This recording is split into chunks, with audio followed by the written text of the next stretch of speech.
یہ کہانی ہے غزل کے اس شہنشاہ کی جس کی آواز ظالم کے خلاف شمشیر ہے، جس کے شعر مظلوموں کو سیاہ اندھیری رات میں بھی ایک نئی صبح کی امید دیتے ہیں۔ یہ وہ شخص ہے جس نے اردو ادب کے آسمان کو چھوا، لیکن دولت شہرت کا لالچ اس پر کبھی حاوی نہ ہو سکا۔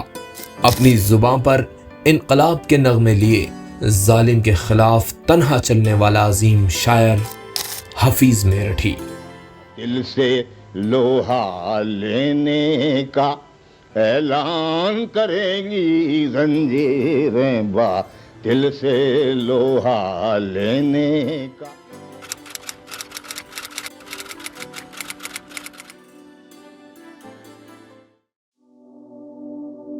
ابھی ہندوستان نے آزادی کی صبح نہیں دیکھی تھی، غلامی کے خلاف آوازیں بلند ہو رہی تھیں، انقلاب کی خوشبو ہوا میں گھل چکی تھی۔ اسی ماحول میں بجنور کے چھوٹے سے قصبے کرت پور میں ابراہیم خلیل کے گھر ایک بچے کی پیدائش ہوتی ہے جس کا نام رکھا جاتا ہے حفیظ الرحمن حفیظ۔ حفیظ صاحب اپنے والدین کی اکلوتی اولاد تھے۔ آپ کے والد ایک حکیم تھے، نہ صرف حکیم بلکہ وہ ایک اچھے شاعر بھی تھے۔ یوں آپ کے خون میں شاعری پیدائش سے ہی شامل تھی۔ حفیظ صاحب بچپن میں مزاج کے بڑے چنچل تھے۔ ہر عام بچے کی طرح کھیل اور شرارتیں ان کا ہیلا تھیں، لیکن معصوم حفیظ پر پہلا غم کا پہاڑ محض 3 سال کی عمر میں تب ٹوٹا جب ان کی والدہ فاطمہ بیگم اس دنیا سے رخصت ہو گئیں۔ اس کے بعد آپ کی پرورش آپ کے نانا اور نانی نے کی۔ آپ کے نانا منشی خادم حسین شہر میرٹھ کی بہت معزز شخصیتوں میں سے ایک تھے۔ فارسی اور اردو پر بڑا عبور رکھتے تھے۔ ان کی زندگی کی خواہشات کا مرکز اب ان کا نواسا حفیظ تھا۔ انہوں نے بے حد احتیاط اور محبت کے ساتھ حفیظ صاحب کی پرورش کی۔ ان کی کوشش رہی کہ ماں کے نہ ہونے کے احساس سے حفیظ مایوس نہ رہے، ساتھ ہی کسی غلط یا نازیبا حرکتوں میں نہ پڑ جائیں۔ یوں تو حفیظ صاحب کی ابتدائی زندگی کے بارے میں زیادہ معلومات درج نہیں ہیں، لیکن ظاہر ہوتا ہے کہ شروع سے ہی وہ دنیا کو ایک مختلف نظریے سے دیکھتے تھے۔ گھر میں شعر و شاعری سے واقف لوگوں کی موجودگی اور قابل استادوں کی رہنمائی نے ان کے اندر اردو کے بیج بو دیے تھے، جو وقت کے ساتھ جڑیں پکڑنے لگے۔ حفیظ صاحب کو کتابیں پڑھنے کا، ادبی محفلوں اور مشاعروں میں شریک ہونے کا بڑا شوق تھا۔ اسی وجہ سے کم عمر میں ہی اردو زبان پر ان کی اچھی پکڑ ہو گئی تھی۔ فیض عام انٹر کالج سے انہوں نے انٹرمیڈیٹ تک تعلیم حاصل کی، جس کے بعد میرٹھ کالج میں ایڈمیشن لیا، لیکن گھر کے حالات ایسے تھے کہ پڑھائی چھوڑ انہیں کام کرنا پڑا۔ حفیظ ہمیشہ سے ہی ایک باہمت شخص رہے، کیسے بھی حالات آئے ان کے ارادوں کو نہیں پھیر سکے۔ کالج نہ سہی، لیکن اپنے پڑھنے کے شوق کے چلتے انہوں نے ادیب ماہر اور ادیب کامل کی پڑھائی پرائیویٹ ایگزام دے کر کی۔ حفیظ صاحب کی قسمت اچھی تھی کہ شروعاتی دور میں ہی کلیکٹریٹ میں انہیں نوکری مل گئی، پر سرکاری نوکری تابعداری والا لہجہ مانگتی ہے، انقلاب والا لہجہ نہیں۔ اسی وجہ سے اس نوکری کو جلد ہی الوداع کہنا پڑا۔ حفیظ صاحب نے اس کے بعد کئی نوکریاں بدلی، جیسے معیار رسالے میں کام کیا۔ یہ میگزین ترقی پسند ادب کی ترجمان تھی۔ حفیظ صاحب نے شروع سے لے کے آخر تک اس میگزین میں محنت کی۔ 7 سال چلنے کے بعد یہ میگزین بھی 1957 میں بند ہو گئی۔ فیض عام کالج اور اسماعیل ڈگری کالج میں بھی حفیظ صاحب نے کام کیا اور ایک بار تجارت میں بھی ہاتھ آزمایا، لیکن اس میں کچھ کارگر نہ ہوئے۔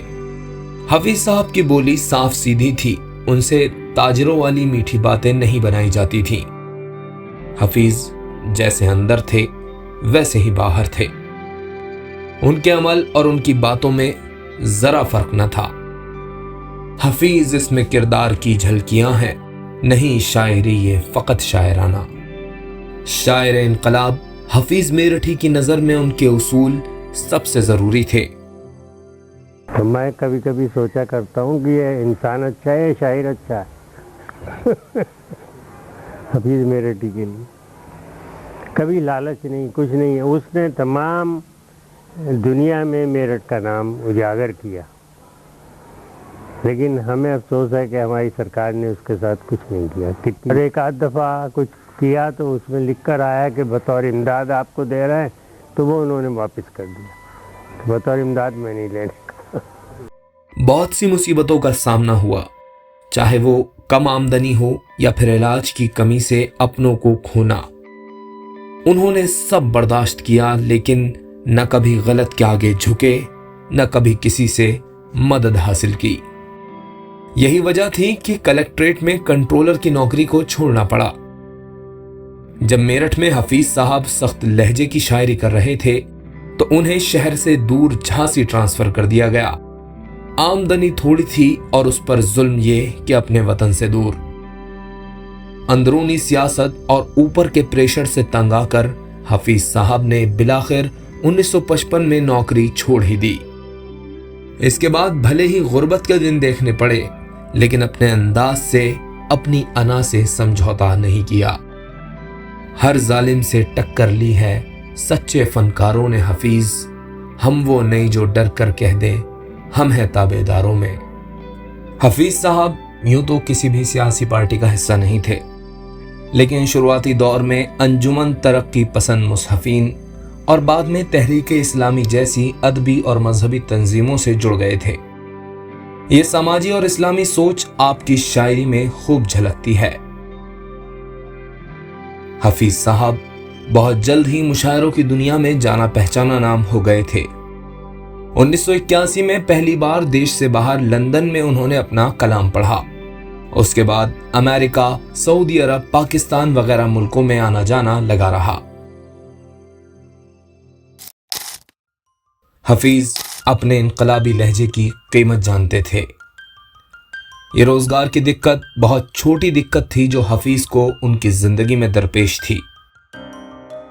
ایمرجنسی کا دور تھا، بولنے پر پابندیاں تھیں، لوگ اتنی زور سے سانس بھی نہیں لے رہے تھے کہ وہ سرکار کے کانوں میں خلل ڈالیں۔ ایسے میں حفیظ میرٹھی نے بآواز بلند اپنی نظم زنجیریں پڑھیں اور تا قیامت اسے انقلاب کا نغمہ بنا دیا۔ آباد رہیں گے ویرانے، شاداب رہیں گی زنجیریں، آباد رہیں گے ویرانے، شاداب رہیں گی زنجیریں۔ حفیظ کے شعر پڑھنے کی دیر تھی کہ سرکار نے انہیں اٹھا کر جیل میں ڈال دیا، لیکن تمام حکومتوں کی طرح یہاں بھی حکومت یہ سمجھنے میں غلطی کر بیٹھی کہ وہ انسان کو قید کر سکتے ہیں، خیالات کو نہیں۔ اس قید کے دوران ایک ایسا واقعہ ہوا جس کو سننے والوں کے دل لرزا گئے، لیکن وہ حفیظ کا ہی دل تھا جس نے اس دکھ کو بھی خاموشی سے پی لیا اور اف تک نہ کی۔ سب سے بڑی بات یہ تھی کہ جیل میں رہے اور بہت کہا لوگوں نے کہ ایک لائن لکھ دیجئے۔ ڈی ایم نے کہا کہ میں اشعار نہیں پڑھوں گا کہ آپ لکھ دیجئے، ایمرجنسی میں جیل میں جب تھے وہ، انہوں نے نہیں لکھا۔ اور ہوا یہ کہ ان کے بیٹے کا انتقال ہوا تھا اور انہوں نے لکھ کے بھی نہیں دیا اور نہیں آئے بھی نہیں اور وہ جیل میں ہی رہے۔ حفیظ میرٹھی نے اپنے سامنے اپنوں کا دنیا سے چلے جانا دیکھا۔ نہ صرف بیٹا بلکہ اپنی بیگمات کا بچھڑنا بھی حفیظ نے دیکھا۔ پہلی بیوی کبرا بیگم کا انتقال ٹی بی کی وجہ سے ہوا۔ جب دوسری شادی ہوئی تو اللہ نے اولاد سے بھی نوازا، 2 بیٹیاں اور 1 بیٹا۔ لیکن یہ سانحہ بھی حفیظ نے دیکھا کہ ان کی زوجہ کا بے رحمی سے قتل کر دیا گیا۔ ان دنوں حفیظ صاحب کی اہلیہ اپنی ماں کے ساتھ حیدرآباد میں تھی۔ آپسی رنجش کے چلتے کچھ لوگوں نے گھر میں گھس کر گولیاں چلا دیں۔ حفیظ صاحب پر غم کا پہاڑ ٹوٹ پڑا تھا۔ اپنی عزیز بیگم کے بچھڑنے پر حفیظ نے ایک غزل کہی تھی جس کا مطلب یوں ہے: اے دل خوشی کا ذکر بھی کرنے نہ دے مجھے، غم کی بلندیوں سے اترنے نہ دے مجھے۔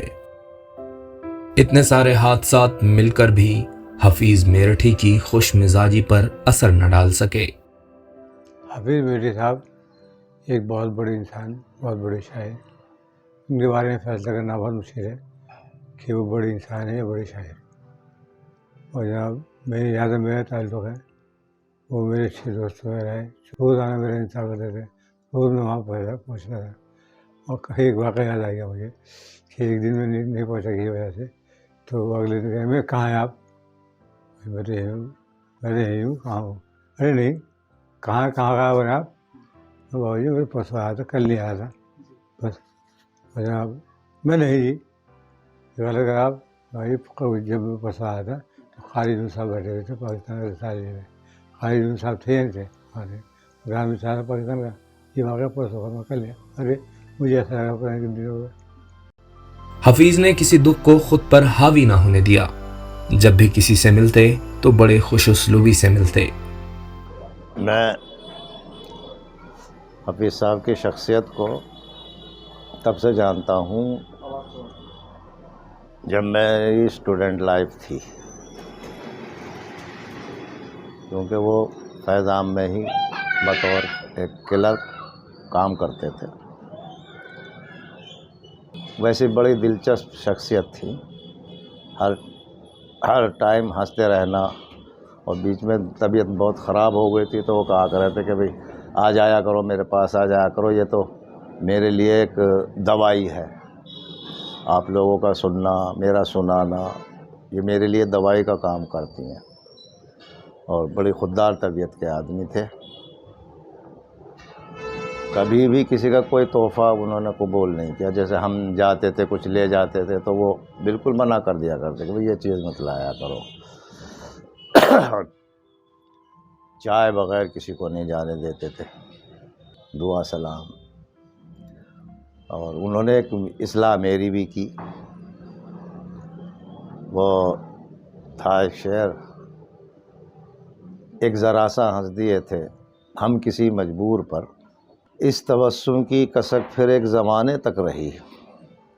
تو یہ شعر وہ سن کے کہنے لگے بھئی اسے ایک ذرا مختصر سا ہنس دیے تھے تو اسے ایک ذرا سا کر لو۔ میں نے مختصر کیا تھا، انہوں نے کہا ایک ذرا سا کر لو اسے، تو یہ میری اصلاح تھی ان کے لیے۔ حفیظ لوگوں کے شاعر تھے، وہ لوگوں کی روزمرہ زندگی کو جانتے تھے، جیتے تھے، لہٰذا انہیں پتا تھا کہ کیسے سیاستدان اور ویاپاری عام جنتا کا حق مارتے ہیں۔ حفیظ نے پارٹیشن دیکھا، ایمرجنسی کا دور دیکھا، 84 کے دنگے، 93 کے دنگے، اور ہاشم پورہ بھی اپنی آنکھوں کے سامنے دیکھا۔ ہاشم پورہ کانڈ پر حفیظ نے شعر کہا تھا: جاتے جاتے پوچھ رہا ہے امن کے رکھوالوں سے حفیظ، کیوں جی کیا ہم لوگوں سے میرٹھ خالی ہو جائے گا؟ حکومت سے یہ معصومانہ سوال کہ کیا اچھے لوگوں سے اب شہر خالی ہو جائیں گے، یہ انداز اور یہ جرت حفیظ کے پاس تھی۔ کیسی بھی مصیبت ہو بڑے شوق سے آئے، کم ظرف کے احسان سے اللہ بچائے۔ اس طرح کے اشعار ان کے تھے جس میں لگتا تھا کہ خودداری ہے، جس میں لگتا تھا کہ وہ کسی کے سے جھکنے والے نہیں ہیں، اور جو ان کے دماغ میں ہے چاہے کوئی انہیں جیل بھیج دے، چاہے وہ کچھ کر دے، وہ کہیں گے۔ ایک دفعہ اتر پردیش سرکار نے حفیظ میرٹھی کے لیے 1 لاکھ روپے کی امداد بھیجی تھی۔ حفیظ صاحب کی زندگی بہت مشکل سے بسر ہو رہی تھی، لیکن پھر بھی انہوں نے اس رقم کو یہ کہہ کر واپس کر دیا کہ میں امداد کے پیسے نہیں لیتا۔ اس کے بعد شہر کے ادھیکاریوں اور بڑے لوگوں نے ان تک پیسے پہنچانے کے لیے حفیظ میرٹھی کے سمان میں ایک مشاعرہ رکھا، جہاں انہیں بطور شاعر کئی تحفوں سے نوازا گیا۔ کوئی سوچ نہیں سکتا کہ اتنی بڑی شخصیت، اتنے بڑے شاعر اور اتنے پاپولر، اور اس کے بعد بھی ایک بہت معمولی. میں گیا ہوں جب ڈی ایم ایس پی کو لے کے ان کے گھر, تو لگانے کے لیے کسی بڑی مشکل سے ایک ٹوٹی ہوئی وہ چیئر منگائی, اس پہ ڈی ایم بیٹھے, ایک ٹوٹی ہوئی کہیں سے وہ لے کے آئے, اس پہ ایس ایس پی بیٹھے, اور اس کے بعد انہوں نے ان سے بات کی کہ ہم جیسے آپ کا جشن منانا چاہتے ہیں. انہوں نے کہا نہیں, بالکل نہیں. انہوں نے کہا نہیں, ہم بنانا ہے, یہ تو ہمارے لیے میرٹھ کے لیے فخر کی بات ہے, اور اس میں چھپا بھی ہے سارا. تو پھر انہوں نے پرمیشن کی دی. یہ ذکر پہلے بھی ہوا کہ حفیظ جو شعر کہتے تھے وہ جیتے بھی تھے, اس لیے ایک بہت سادہ زندگی گزاری. اسی کچی چھت کے نیچے شاعر ہند غزلوں اور نظموں کی تخلیق کیا کرتے تھے. جاتے جاتے بھی ان کی زباں پر دعاؤں کے بول تھے. جی ٹھیک ہی ہے, خدا کا شکر ہے, اس کا وہاں کا معاملہ ٹھیک کر دینا. آخرت کا دنیا تو گزارتی جیسے گزری, آخرت مجھے رسوانا کا میرا معاملہ ٹھیک کر دے, میری توبہ قبول کر لے, میری خطائیں معاف کر دے, میرے گناہ بخش دے. سب لوگ خوش رہیں, میرے سب چاہنے والے, میرے غمخوار, سب کو اللہ خوش رکھے, سب کو خوش رکھے, سب کو ان کے نیک پاک مقاصد میں کامیاب کرے. ہم سے بڑی محبت ہے, لوگوں نے مجھے بہت نوازا, میں اس قابل نہیں تھا, میں بہت نوازا. میرا اور چلتا اس کو جزائے خیر دے, ان کو نیک بدلہ دینے والا میرے ساتھ نیکی کی, میری خدمت کی, کچھ بارے میں فرمایا. یہ علائم سب لوگوں کو خیریت سے رکھے, سب لوگوں کو خوش رکھ, سب لوگ اچھا رکھے. لاکھ دکھ آئے, لاکھ مصیبتیں آئیں, لیکن حفیظ نے اپنا لہجہ وہی رکھا. حفیظ میرٹھی کی یہی خودداری اور انقلابی شاعری ان کی وراثت ہے جو وہ ہمارے لیے چھوڑ گئے ہیں. متاع آخری شب, گہرائیاں, کلیات حفیظ, شعر و شعور, یہ وہ کتابیں ہیں جس میں حفیظ صاحب کی شاعری مرتب ہے. آپ جب ان کی شاعری پڑھیں گے تو آپ کے اندر ایک شمع جلے گی جو آپ کو اپنے آپ اور اپنے آس پاس کے سماج کے حال پر سوچنے کے لیے مجبور کر دے گی. بالآخر 7 جنوری 2000 کو عید کے مبارک دن یہ عظیم شخصیت اس فانی دنیا سے رخصت ہو گئی.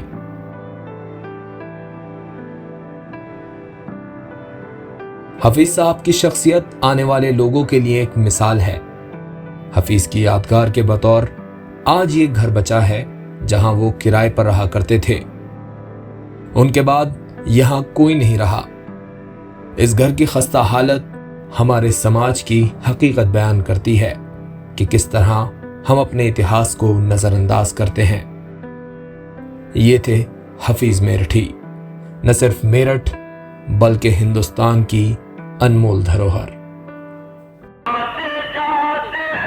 پوچھ رہا ہے ہم کے رکھوالوں سے حفیظ, جاتے جاتے پوچھ رہا ہے ہم کے رکھوالوں سے حفیظ, کیوں جی کیا ہم لوگوں سے میرٹھ خالی ہو